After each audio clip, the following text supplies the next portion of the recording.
the 17th conference on retroviruses and opportunistic infections with Cohen and Rick Elion, who are stars in my book of the interests around antiretrovirals and also prevention and test and treat. So let's start off with Cal. Sure. You had done a lot of work with the Gilead products that are coming down the line, the compounds that are looking pretty promising. So tell us about that to start out with. Happy to do so. So basically there are two questions that the studies I presented address. One is about single tablet regimens. We currently have one, and the field has certainly looked at this one single tablet regimen and embraced it with a lot of enthusiasm, but not everybody can take it, and not everybody tolerates it, and so can we generate others? So for a couple of years, Gilead's been working on an integrase inhibitor and a booster that fits into a single tablet with their current formulation of tenofovir and FTC. So that was one focus of one study. The other study was an alternative booster to ritonavir, because obviously the field has been using boosted PIs for a long time, and there are people who just don't feel well on ritonavir, and their labs aren't good, and they don't feel well, so can we come up with an alternative? Those were the studies I presented. And in each case, in these studies that we would call phase 2, meaning they are the first look at this clinically to launch phase 3, what we can say is, yes, there is another single tablet regimen that seems to be performing as well as a tripla, and yes, the alternative booster being developed by Gilead performs as well as ritonavir at boosting anti-antivir levels and creating virologic suppression. And so I think both are now at the point where we can say with confidence they deserve to go forward into the large phase 3 studies. That is the planned next step. You also wanted to, do we want to talk about the quad and the next steps and so forth that will be happening down the line? Sure. So the quad is the single tablet regimen, as you mentioned, with tenofovir, FTC, and their boosted integrase inhibitor. There is a single tablet drug. That's what we presented the data on. And in that single tablet regimen, it did as well as a tripla and fewer side effects. There were obviously the typical Sestiva side effects of abnormal dreaming and dizziness we just don't see on this alternative regimen. So as a result of these data, which was a 24-week look at this data set, there is now a plan starting this calendar year to do 3 large phase 3 studies to see if these drugs can get into the marketplace. One is their quad versus the standard A tripla, and then others that will focus on the booster versus ritonavir in combination with protease inhibitors. And what do you see as the timeline on this? These studies are expected to start enrolling this year, this calendar year 2010. They should be opening up all around the globe in this calendar year. Right, so the marketing of this product will be... Well, so obviously the studies have to enroll, and let's assume they enroll in 2010. If we watch the data for a year, all of 2011, then in 2012 we look at the data, and hopefully in 2012 this drug can start to enter the marketplace. Treatment is prevention. I think everybody's looking at this. What does it mean? How is it going to roll out? And you're right in the middle of it there in Washington, D.C. Tell us about how you feel about that. Well, I think there were 3 critical blocks of information to help make this more of a reality presented at this meeting. The first one is the evidence that we see in the district where a city that has a seroprevalence rate of 3% could go from the CD4 count on presentation of about 216 up to about 330, 340 within a 5 to 6 year period. And that's an aggressive, that's the result of integrating testing into primary care, opt-out testing, linkages of patients into care so that they know testing isn't just a futile exercise. I think it's very heartening. It's not like the district is so replete in resources. So when you can see something like that happen in a place like that, it can happen in other communities. Number one. Number two, you have 2 different studies looking at the impact of getting more people enrolled in treatment, getting them engaged, and looking at impact on transmission rates. And you have 2 distinct different populations. San Francisco, a study was presented at the San Francisco Department of Health that looked at that.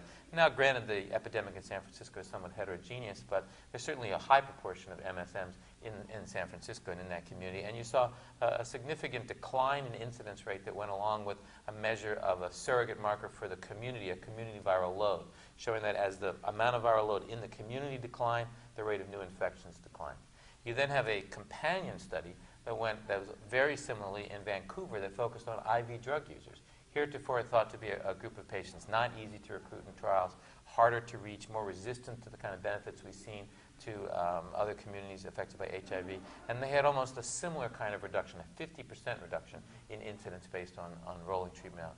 So I think the building blocks are in place. We currently have a study about to begin probably in this calendar year from NIH that'll look at a test and treat strategy in the Bronx and in the District of Columbia with 3 or 4 other control cities around the United States to see if this is feasible and if we can show these kind of measures. Finally, the last point was there was one study presented that looked at, in discordant couples, the effectiveness of this kind of intervention. And granted, this was heterosexual couples, and how this applies to the MSM community is an entirely different question. But within the heterosexual couple, you had a 92% reduction. There's nothing in the prevention literature that is a 92% reduction. So I think it's going to be a very exciting time for these kind of approaches. I think we have a chance to get beyond the messages about abstention and behavior control, and much as I agree with the personal responsibility message, not everybody is at a point in their life where they can exercise that. Or at least every day. Or at least every day. Or they choose to. Right. So I think this offers prevention a new beginning, if you will. And you wouldn't discount the need for lots of education around what we're doing and why we're doing it, and the commitment. In no way should a biomedical solution be a substitute for individual empowerment. It's not intended that we want to take the educational message and not reinforce it, that we don't want to provide it for people, that we don't want to encourage people to take responsibility for their health and for their behaviors. It's not meant as an either-or. I think in the community, to some degree, there is some tension around this, though, because some of the prevention dollars that community organizations have gotten and community advocates have gotten, they're a little nervous about giving up some of those dollars for test and treat and where that money's going to go. But I think they got to be, those people who are committed to progress have got to look at what success did those interventions do. It's time to broaden that approach. So, Carol, anything else that jumps out at you as important in this meeting? This meeting had a lot of important information for our field, and I think overall what we can say is that every drug and every drug regimen we have, we are learning more and more both about their benefits and of their risks. And nobody in our field should ever be surprised that a regimen that we recommend will have some problem and some trade-off. Of course, there's nothing that we do in life that is all good without any possible whatever. And so that's what we will learn in our field right now, is everything we want to do is based on how do I get the best possible thing, realizing that there may be this issue and that issue. And this meeting was filled with more data that allows us to make informed trade-offs. I think what it is fair to say is that, number one, we control this virus in a way that it appears people with HIV can have a normal lifespan. That's number one, an extraordinary event in itself. Number two, we are starting to learn which regimens have the safe S profiles, and even more importantly, how to tailor the regimen to the person, partly because we have choices, and partly because if we understand the toxicities, we might be able to use B instead of A for somebody who has this issue. And that enrichment of our understanding, I mean, just a microcosm, that at this meeting we started to see that boosted atazanavir may have a different impact on bone health than efavirenz, and it may have a different impact on renal health than efavirenz in a way that we hadn't understood before. So it's really filling in these gaps of our knowledge that allow us to say, this is the best regimen for you at the current time. And I hope we continue to have new and better options in 2 years from now. One more piece I want to add to what Cal said is, as much as we've learned so much about how each medicine is a double-edged sword and they have things they do well and things they don't do well and how to balance that, I think one thing we've really learned a lot is that the virus is very dangerous and that viremia is almost always more dangerous than the side effects of the medications. And so I think that it's increasing our interest in what is the proper time to start. I know Cal's involved in a study looking at the optimal time to start. The test and treat takes a different approach.